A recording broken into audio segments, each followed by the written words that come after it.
Red versus blue. The real thing versus the choice of a new generation. For over a century, two giants have been locked in a bitter feud. It's not just about fizzy sugar water. It is a war for the soul of global culture. It's a story of missed opportunities, billion-dollar blunders, fierce marketing, and the single greatest business comeback in history.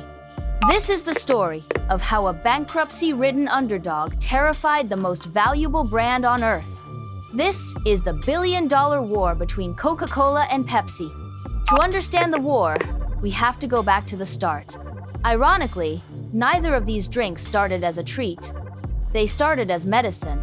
In 1886, in Atlanta, Georgia, a pharmacist named John Pemberton created a syrup designed to cure headaches and fatigue.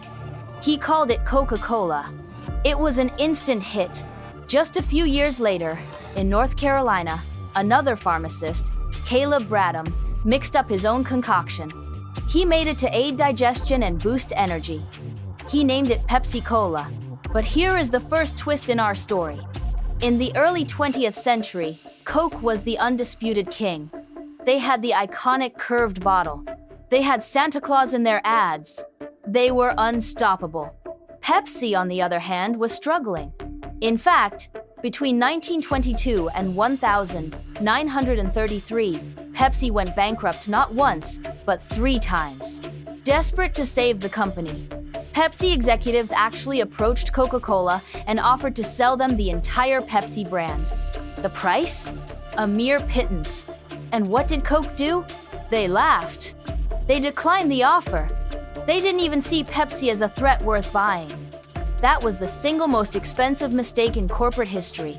Left for dead, Pepsi had to get creative. During the Great Depression, when every penny counted, they made a bold move. Coke was selling a 6-ounce bottle for a nickel. Pepsi decided to sell a 12-ounce bottle for the same price. The radio jingle played across America. Twice as much for a nickel, too. It worked. Pepsi wasn't better. It was just a better deal. They survived. But cheap soda wasn't enough to win the war. To beat the king, Pepsi needed an identity. In the 1960 seconds, they stopped selling the drink and started selling a feeling. They branded themselves as the drink for the young, the energetic, the rebellious. They called it the Pepsi generation. While Coke was focused on tradition and nostalgia, Pepsi was focusing on the future. The gap was closing. The giant was looking over its shoulder. Fast forward to 1975. This is the moment the Cold War turned hot. Pepsi launched the Pepsi Challenge. It was a brilliant marketing stunt. They set up tables in malls, blindfolded people, and gave them 2 cups. 1 Coke, 1 Pepsi. The results were shocking. Even loyal Coke drinkers kept picking Pepsi. Why? Because Pepsi was slightly sweeter. In a single sip, the human brain prefers sugar. Pepsi aired these commercials everywhere. It was a public humiliation for Coca-Cola. Coke's market share began to slide. The executives in Atlanta panicked. They felt their product, the most famous secret formula in the world, was losing its magic. They decided to do the unthinkable. The 23rd of April 1985, a day that will live in marketing infamy. Coca-Cola announced they were changing the formula. They scrapped the original 99-year-old recipe and replaced it with something sweeter.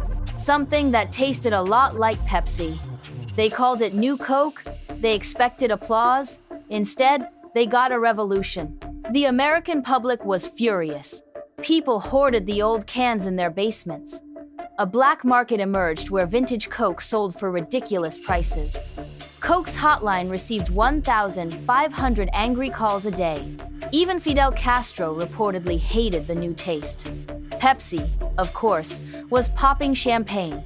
They took out a full-page newspaper ad declaring, "The other guy just blinked." For 79 days, Coke stood their ground. But the backlash was too intense. In July 1985, the company surrendered. They brought back the original formula as Coca-Cola Classic. And here is the greatest irony of the entire war. The failure of New Coke made people realize how much they loved the original. Sales exploded. Coke reclaimed the #1 spot. Conspiracy theorists to this day believe Coke did it on purpose just to boost sales. But Coke's president later said, "We're not that dumb, and we're not that smart." While the cola wars were fighting over sugar water, a new battlefield was emerging. Pepsi realized something Coke didn't. People don't just drink, they eat. In a massive strategic shift, Pepsi merged with Frito-Lay. Suddenly, the company wasn't just Pepsi-Cola, it was PepsiCo. They owned Doritos, Cheetos, Lay's chips. They created a synergy. You buy a salty snack, you need a sweet drink. Coke stayed a pure beverage company. Pepsi became a food and drink empire. But the biggest blow came in 2000. The Quaker Oats company was up for sale. But the real prize wasn't the oatmeal, it was the sports drink brand Quaker owned, Gatorade.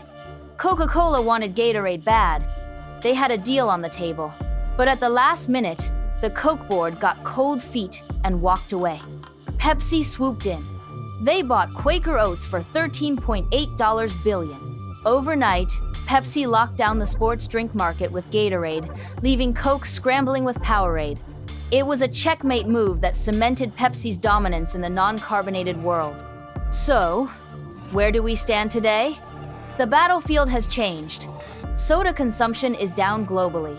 People want water, tea, coffee, and energy drinks. Coke has fought back by buying Costa Coffee and taking a massive stake in Monster Energy. They are still the kings of marketing, maintaining a higher brand value and a higher stock market value. If you want a Coke, you can find one in almost every country on Earth. Pepsi, however, is a revenue monster. Thanks to their food empire, they actually generate more total revenue than Coca-Cola. In the end, who won the billion-dollar war? If you look at stock price and global icon status, Coca-Cola takes the crown. If you look at total business diversity and revenue, PepsiCo is the titan. But the real winner was the consumer. This rivalry gave us better ads, lower prices, and constant innovation. They pushed each other to be better. Without Pepsi, Coke would just be a stagnant monopoly. Without Coke, Pepsi would have no giant to slay. So, the next time you crack open a cold can, remember, you aren't just drinking a soda, you're sipping on history. Which side are you on? Team Red or Team Blue? Let me know in the comments below. And don't forget to like and subscribe for more stories of business battles. Thanks for watching.